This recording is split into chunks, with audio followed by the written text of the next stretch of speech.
Hello friends, welcome to my YouTube channel. So today we are going to discuss about CUET 2022. So first of all we will discuss what is CUET and why this is necessary. The third one is who will conduct this CUET. The fourth one, is it mandatory?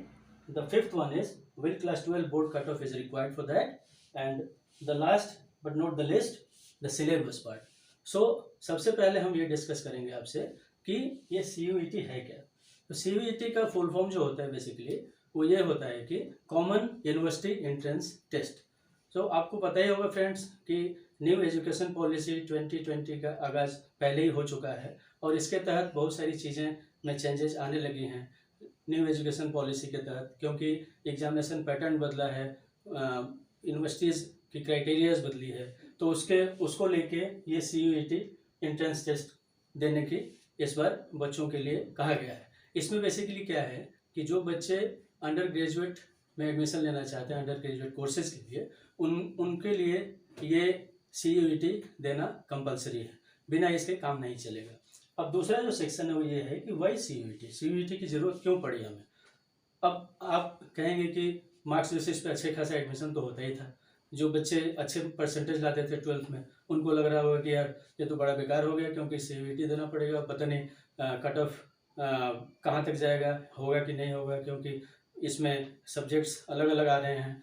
लेकिन कुछ बच्चों खुश भी होंगे कुछ बच्चे, क्योंकि जो एवरेज या बिलो एवरेज वाले बच्चे होते थे उनका ये मानना था कि यार टैलेंट तो हम में भी है, लेकिन हम अपने सब्जेक्ट के हिसाब से, अपने कॉलेज के हिसाब से, अपने यूनिवर्सिटीज़ अच्छे यूनिवर्सिटीज़ में एडमिशन नहीं ले पाते हैं। तो इससे ये मतलब निकालना चाहिए कि एक तरह से जो गवर्नमेंट ऑफ इंडिया है, जो मिनिस्ट्री ऑफ एजुकेशन है हमारी, उन्होंने ये निकाला है कि हम हर बच्चे को एक पैरामीटर पे रखेंगे जिससे कि सारे बच्चों को एक इक्वल अपॉर्चुनिटी मिले, और इस इक्वल अपॉर्चुनिटी के तहत बच्चे जिस हिसाब से परफॉर्म करेंगे अपने मेरिट के आधार पे उन्हें यूनिवर्सिटीज़ में, उनके अच्छे कॉलेजेस में अपने सब्जेक्ट के हिसाब से उनको एडमिशन मिले। तो आपको ध्यान होगा कि पहले भी एंट्रेंस टेस्ट हुआ करते थे, पिछले साल मुश्किल से 13 या 14 यूनिवर्सिटीज़ ने एंट्रेंस टेस्ट लिए थे और होते भी हैं। दिल्ली यूनिवर्सिटी का मैं एग्जाम्पल दूँ तो यहाँ कट ऑफ के बेसिस पे ही एडमिशन मिलता था और मिलता भी है, लेकिन इस बार से ये चीज़ें अब ख़त्म हो गई हैं। CUET मस्ट है और बच्चों को इसमें अपीयर होना ही पड़ेगा, तो इक्वल अपॉर्चुनिटी बच्चों को मिले, इसी तहत इस CUET को लाया गया है। अब सवाल ये उठता है कि who will conduct CUET conduct कौन करेगा। तो आपको ध्यान है कि NTA जो हमारी है, नेशनल टेस्टिंग एजेंसी, एक भारतवर्ष की बहुत बड़ी संस्था है जो कि इस टाइप के एग्ज़ाम्स कंडक्ट करती है।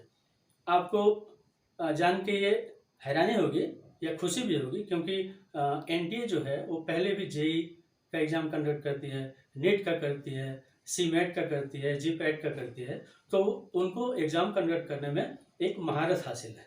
इसीलिए इसमें कोई दो राय नहीं है कि वो अच्छे से इस एग्ज़ाम को भी कंडक्ट करवाएगी और बच्चे तथा गार्जियन सारे ही खुश होंगे इससे। अब सवाल ये उठता है कि क्या ये ज़रूरी है, इज इट मैंडेटरी। तो ये बिल्कुल ज़रूरी है, क्योंकि मार्क्स का बेस ही ख़त्म कर दिया गया है।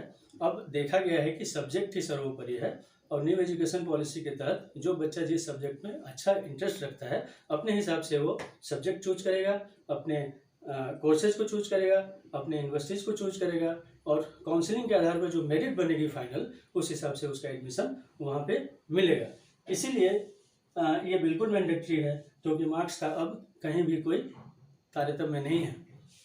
ये देखा गया है कि 12th के बोर्ड के कट ऑफ की रिक्वायरमेंट है क्या यहाँ पे। तो 12th के बोर्ड की रिक्वायरमेंट ख़त्म कर दी गई है, क्योंकि जो सबसे बड़ी संस्था हमारी है, जो हायर एजुकेशन रेगुलेटर है, यूनिवर्सिटी ग्रांट कमीशन, उनका मानना है कि इस 12th के बोर्ड का परसेंटेज कोई मायने नहीं रखता, क्योंकि जो बच्चा CUET में अपीयर होना चाहता है उसके लिए सिर्फ 12th के बोर्ड में पास करना जरूरी है, कोई परसेंटेज या मार्क्स की रिक्वायरमेंट वहाँ पे नहीं है। इसलिए ये देखा गया है कि सिर्फ आपको पास होना है, उस एंट्रेंस में एग्ज़ाम में अपीयर होना है, और अपने मेरिट के बेसिस पे आप उसमें लाएंगे जो भी मार्क्स, उस बेसिस पे आपका एक मेरिट लिस्ट बनेगा, काउंसलिंग होगी और उस हिसाब से आपको यूनिवर्सिटी में, अपने कॉलेज में, अपने सब्जेक्ट में उस हिसाब से एडमिशन मिलेगा। तो इस बार जो यूनिवर्सिटीज़ उसमें पार्टिसिपेट कर रही हैं, ऑलमोस्ट 50 से ऊपर यूनिवर्सिटीज़ हैं जिनके लिए ये एंट्रेंस टेस्ट करवाया जाएगा। और देखा गया है कि ऐसे में जो दूर दराज के इलाके के बच्चे हैं, जिनको बचपन से ही सपना देखने का शौक़ होता है कि मैं अच्छे कॉलेज में जाऊँ, अच्छे इंस्टीट्यूट में जाऊँ, उनके लिए एक बेहतरीन मौका है ये CUET दे के अच्छे कॉलेज या अच्छे यूनिवर्सिटीज़ में पढ़ने के लिए। तो जहाँ तक सवाल सिलेबस का है, तो अगर हम सिलेबस की बात करें तो सिलेबस इसमें जो है वो ऑलमोस्ट 12th के बोर्ड का ही है, बोर्ड का सिलेबस है। और जो बच्चे NCERT ढंग से पढ़ रहे हैं वो बच्चे इसमें काफ़ी ईजी महसूस करेंगे, क्योंकि ये मान के कहीं भी ना चलें कि चूंकि अब एंट्रेंस हो गया है, बोर्ड के मार्क्स का कोई महत्व नहीं है, तो आप इसको लाइटली ना लें, क्योंकि सिलेबस आपका वही है, उसी हिसाब से आपको तैयारी करनी है। तो अगर आपके बोर्ड्स में अच्छे प्रिपरेशन रहेंगे तो डेफिनेटली आप इसमें भी अच्छा करेंगे। तो कहीं ना कहीं एक दूसरे में कोरिलेशन है। एक बात और बता दूं आपको कि दिल्ली यूनिवर्सिटी के जो वाइस चांसलर सर हैं योगेश सिंह जी, उन्होंने भी कहा है कि ये बिल्कुल राइट स्टेप है और बिल्कुल राइट डायरेक्शन में जा रहा है।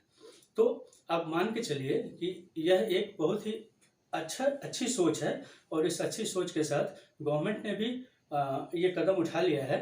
और आगे आने वाले टाइम में, क्योंकि हमारे बच्चे काफ़ी कम्पिटेंट हैं हर एग्ज़ाम को पास करने के लिए और अच्छे से अपनी तैयारी करेंगे, अपने उज्जवल भविष्य के लिए आगे बढ़ेंगे और इस एग्ज़ाम को देंगे। जहाँ तक सवाल है पैटर्न का, तो पैटर्न जो है इसमें 4 सेक्शंस हैं बेसिकली। आप देखेंगे तो जो कि NTA की साइट पे ऑलरेडी दिया हुआ है। आप NTA की साइट पे जाएंगे, आपका रजिस्ट्रेशन वगैरह चालू हो चुका है, आप वहाँ जाके फॉर्म भरें, वहाँ पे देखेंगे आपके 4 सेक्शंस हैं। वो 4 सेक्शंस में आपको अभी जस्ट एक वैसे मैं ढांचा बता रहा हूँ। इसके बाद का जो मेरा वीडियो होगा उसमें आप देखेंगे कि उसकी पूरी डिटेल्स में जानकारी आपको मैं देने की कोशिश करूँगा, क्योंकि वो जो चीज़ें हैं उसमें बहुत सारी यूनिवर्सिटीज़ ने अपने गाइडलाइंस अभी प्रोवाइड नहीं करवाए हैं। और उनकी जब गाइडलाइंस आ जाएंगी तब एग्जैक्टली पता चलेगा कि जो यहाँ पे जो गाइडलाइंस NTA के द्वारा दी हुई है उस पर बच्चे को कहाँ पे, किस यूनिवर्सिटी में किस सब्जेक्ट का वेटेज मिलेगा, ये अभी क्लियर नहीं है। सपोज कोई बच्चा दिल्ली यूनिवर्सिटी में पर्टिकुलर सब्जेक्ट के लिए अप्लाई करता है, तो हो सकता है वो सब्जेक्ट यहाँ ना हो, उसको कहीं और यूनिवर्सिटी में जाना पड़े। तो हर यूनिवर्सिटी के गाइडलाइंस आने बहुत ही ज़रूरी हैं, तो उसके आधार पर ये चीज़ें होंगी। तो मैं बता रहा था कि 4 सेक्शंस में जो ये एग्ज़ाम होने वाले हैं उसमें सेक्शन 1A, 1B, 2 और 3, ये 4 सेक्शंस हैं बेसिकली, जिसमें कि कंप्यूटर बेस्ड पेपर होंगे।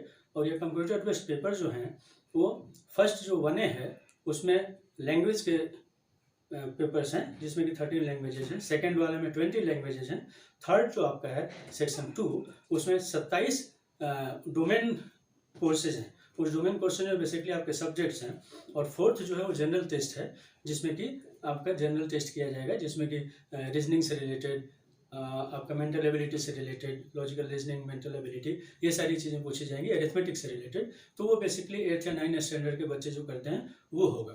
तो देखा जाए तो ये सारी चीज़ें जो हैं वो NTA की साइट पे दी हुई हैं, लेकिन इसकी डिटेल्स की जानकारी, इसमें कितने मार्क्स का क्या है, कुछ क्वेश्चंस 50 के आएंगे, मल्टीपल चॉइस होंगे जिसमें कि 40 ही आपको अटैम्प्ट करने हैं, किसी में 75 आएंगे जिसमें कि आपको 60 अटैम्प्ट करने हैं, ड्यूरेशन कितना है, ये सारी डिटेल्स दी हुई है। बट इसके अलावे क्वेश्चंस का पैटर्न क्या होगा, आप कैसे उसकी तैयारी करेंगे, कैसे तैयारी करेंगे और कैसे अपने आप को एक लेवल पे ले जाएंगे, ये सारी जानकारी मैं नेक्स्ट वीडियो में आपको दूंगा। लेकिन इसके लिए आपको मेरे नेक्स्ट वीडियो का इंतज़ार करना पड़ेगा।